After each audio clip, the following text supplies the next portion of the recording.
Hello, my name is Roberto Montiel, and I coordinate the Halifax Local Immigration Partnership. Staying true to the nature of what we did, I'm going to do a little bit of storytelling.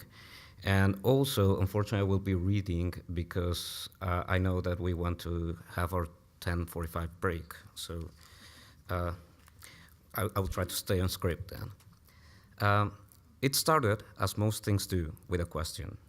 To be honest, it was first fueled, as most thoughts are, as a rash reaction to a problematic statement, almost a truism at any awareness-raising event or conversation related to immigrant integration. We must remember that this is a nation built by immigrants. I still cringe a little when I hear these words. Maybe because deep inside it's clear it's not. Maybe I do because as a mixed blood Mexican, half oppressor, half oppressed, I never stood up to correct that statement when I was back home. But what do these words mean to those people who have been here for thousands of years? To those peoples indigenous to the land? To those who tell stories about how they basically sprung out of it? That was the question. At that time, I was part of a reading circle organized by a local advocacy group that works on environmentally sustainable initiatives to keep Nova Scotia responsive to the threats of climate change. Not surprisingly, their affinity with Indigenous peoples across the province, in particular with the Mi'kmaq people, was pretty much a natural fit.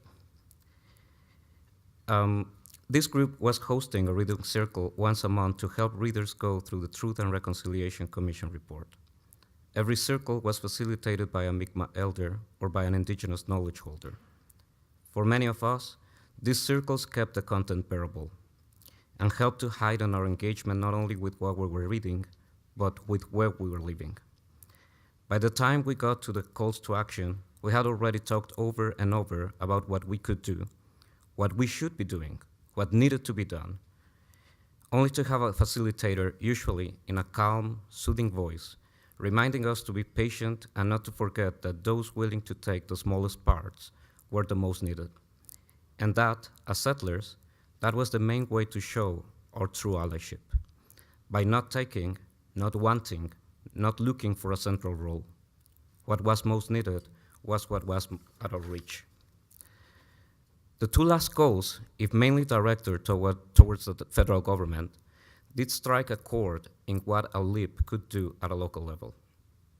I spoke with one of the elders about the fact that many immigrants, particularly newcomers, may spend years in Halifax before learning there are Indigenous people, and that many, when they do, learn the same old stereotypes, which they later perpetuate as soon as, if at all, they first have contact with an Indigenous person or group. Our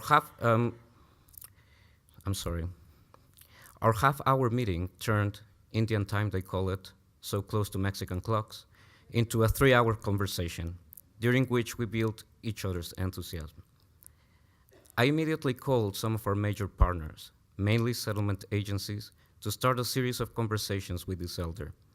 We talked about hosting a day for sharing between Indigenous peoples and immigrants, something like a Mawayomi, a gathering that would be open to newly arrived folks right at the core of our public space, our commons. Ideas sprung fast and passionately. We'll have a feast. We'll have intercultural booths. We'll have a great arena for dancers from all over the Atlantic and Quebec and Maine, joining families and nations. Then we started talking money, and ideas started to considerably slow down. And they came to a full halt when we talked about where would the money come from. Everyone looked at each other, then at the city, then at each other again, and all remained silent. We consulted with other Mi'kmaq and Indigenous knowledge holders about what could be done, and with very little resources in what we knew was a very little time. It was the end of May, and we didn't want the summer to end before hosting something, not losing the enthusiasm around the table. The best and most consistent advice we got was not to duplicate what was already being done. Let the hosts host. Knock and you'll be welcome. We were a few days shy of National Indigenous Peoples Day, and all service providers around the table committed to take their clients to the festivities at the Commons. What happened next would be our first big lesson, which we will fail to listen just a year after that. but that's in the future, and I should stick to this piece of the past for now. Newcomers arriving at the Commons that day saw booths with a lot of beautiful items for sale, food vendors with a variety of new dishes, most of them variations of mousse, people dancing on and off a circle, speeches, and more importantly, an assortment of bouncing castles and other entertainment sources for their children. It was like a picnic, an exotic one, but a picnic nonetheless. Neither group heard from each other, and when the groups of immigrants left, no one really noticed they'd been there. It was reciprocal, though. Those immigrants who left didn't really know what was going on. They just showed up to a nice activity held at the largest and most visible public space in the city, maybe because it was the first day of summer, in the words of one attendee. It was clear that showing up was not going to lead to a space for connection, a space where newcomers could connect with the Mi'kmaq, their original hosts. We were fortunate to come across with a Mi'kmaq artist and scholar who was, at that time, chairing the Women's Studies program at one of the 3 largest universities in Halifax. With the funds offered to host an annual conference, she had the largest Wicom built in town, twice the size of a regular Wicom, with a capacity for 35 to 40 people, right at the Meadows and next to what was the president's house, to conduct her lectures. At that time, she had already finished her post at the university, but the Wicom was there and she could still use it. Also at that time, we had been in communication with a reserve nearby where a Mawayomi was going to be held and where they welcomed the idea of welcoming newcomers with open arms. They would make us part of the grand entry. Now we had to figure what to do to properly respond to this call. One thing was clear. If we really wanted to connect, we had to listen much more than we spoke and engage much more than we produced suggestions.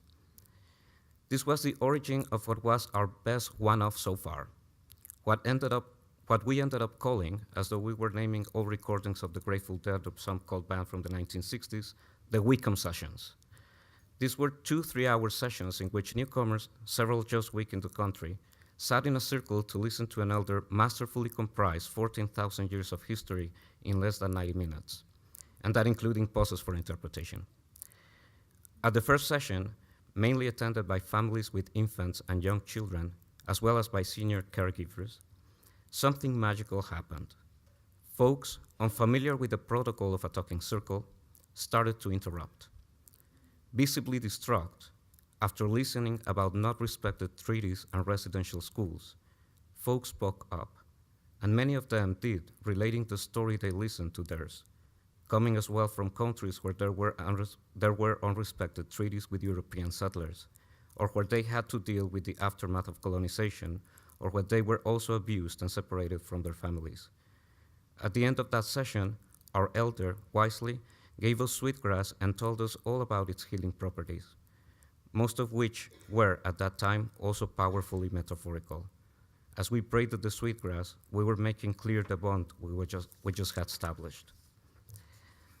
These sessions truly made our participation at the Mawayomi meaningful. And here I mean true participation, spontaneous just as a conversation that started out of an interruption. Those present were able to comprehend, beyond words and concepts, the depth and meaning of the gathering they were part of. A unified, unspoken, unrestricted respect as we were welcomed at the grand entry. Teary eyes as we gifted a tobacco pouch to the chief and as the chief spontaneously hugged our emissary. Faces full of joy as families joined in intertribal dances. Without too much context about the ceremony, we all got it. We all got the meaning in it. That was the depth of the Wicom sessions. Participate, don't anticipate.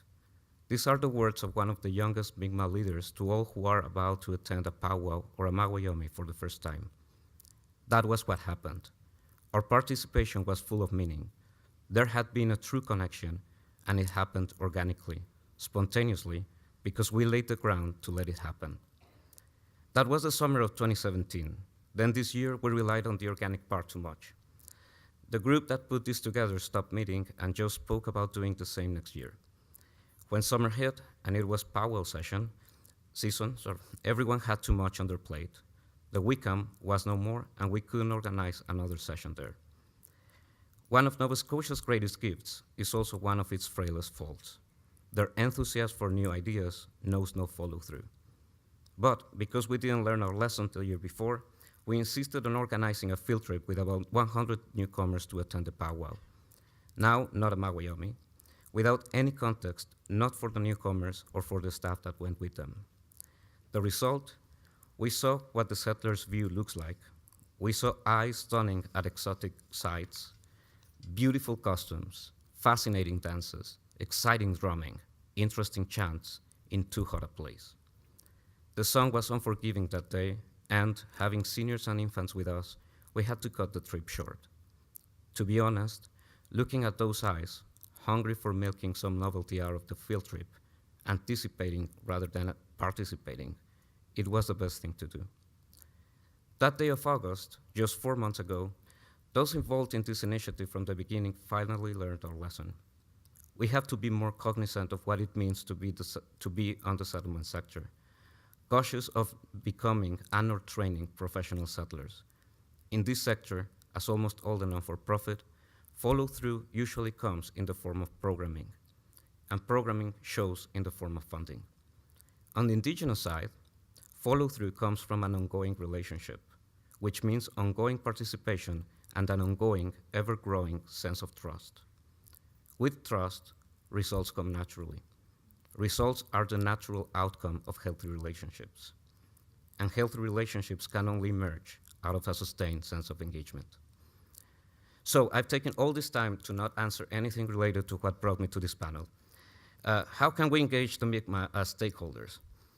Based on our wonderful experience on 2017 and on our rather vacuous experience this year, the answer would be to do so in the same way in which we would engage any other group we have not been able to engage so far, underrepresented and historically oppressed in the province, like African Nova Scotians or Acadians.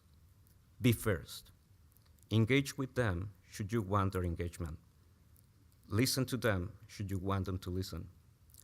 Trust them should you want them to trust you. In a way, this is almost commonsensical, for this is how any reciprocal relationship goes. But this is not how it all started, is it? If we do not want to perpetuate the traces that brought us here, that still hold dear the belief that this is a nation of immigrants, a terra nullius still to be claimed and explored, we cannot allow ourselves to ask anyone left in the margins to meet us where we are at, not even to meet us in the middle.